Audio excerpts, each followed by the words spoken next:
Les innovations nées de la révolution technologique n'ont pas cessé d'étonner jusqu'à ce jour. Du téléphone fixe coutumier hier au téléphone mobile aujourd'hui, nous sommes montés d'un cran pour rendre la vie plus facile. L'avènement des moteurs de recherche et la forte implication de l'intelligence artificielle décuplent la capacité humaine au point de susciter chez les jeunes un intérêt particulier dans l'usage des réseaux sociaux. Entre simple consommation et la dépendance qui s'installe chez ces derniers, les réseaux sociaux deviennent de plus en plus le terreau des déviances sociales et des violences.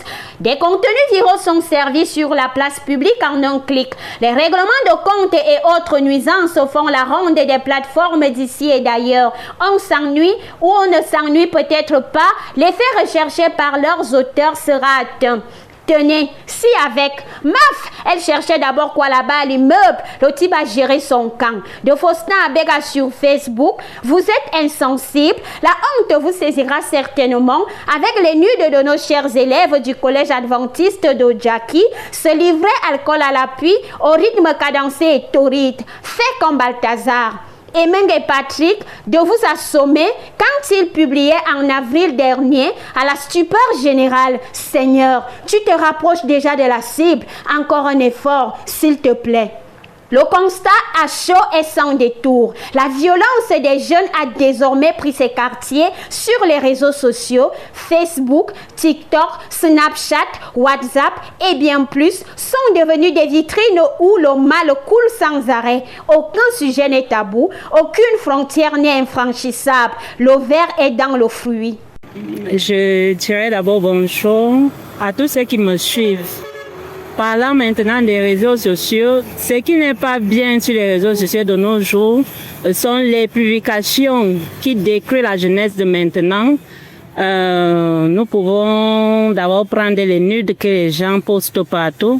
Nous savons que les nudes sont l'intimité de l'être humain, mais mettre ça sur les réseaux sociaux, ça amène les gens à faire des bons et des mauvais commentaires. Il y a des gens qui copient les exemples et ça décrit souvent des foyers des gens avec cette histoire des nudes-là. Ce n'est pas un phénomène qui participe au développement du pays. Ça nous renvoie beaucoup plus à la défiance et aux choses qui ne sont pas bonnes. Comme publication sur les réseaux sociaux suscitant la violence, nous avons les fausses offres d'emploi, il peut dire. Des gens qui prennent ça comme amusement et nous disent qu'ils ont un emploi pour nous, pourtant ce n'est pas ça en réalité. Ils nous demandent d'envoyer de l'argent. Donc c'est aussi ça, ils publient aussi des vidéos et des photos des personnes qui ne connaissent pas, n'est-ce pas, des faux comptes utilisateurs en fait. C'est de ça qu'il s'agit. Et d'autre part, nous pouvons aussi avoir, je ne sais pas, sur la vie sociale, n'est-ce pas, ne nous disent pas réellement ce qui se passe. Nous avons des informations, je ne sais pas comment ils veulent dire ça. Là-bas, ça parle déjà de la haute société.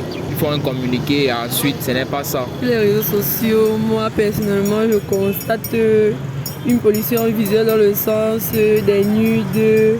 Les jeunes publient leur vie personnelle sur les réseaux sociaux, ce qui n'est pas normal. Les injures, bref, plein de trucs comme ça, en ce sens. Tu peux publier quelque chose, peut-être la photo, peut-être quelqu'un est mourant, toi tu publies d'abord. Oh, au lieu de sauver d'abord la personne, toi tu publies d'abord. Oh, c'est pas bien. Donc, c'est de ça un peu qu'il s'agit.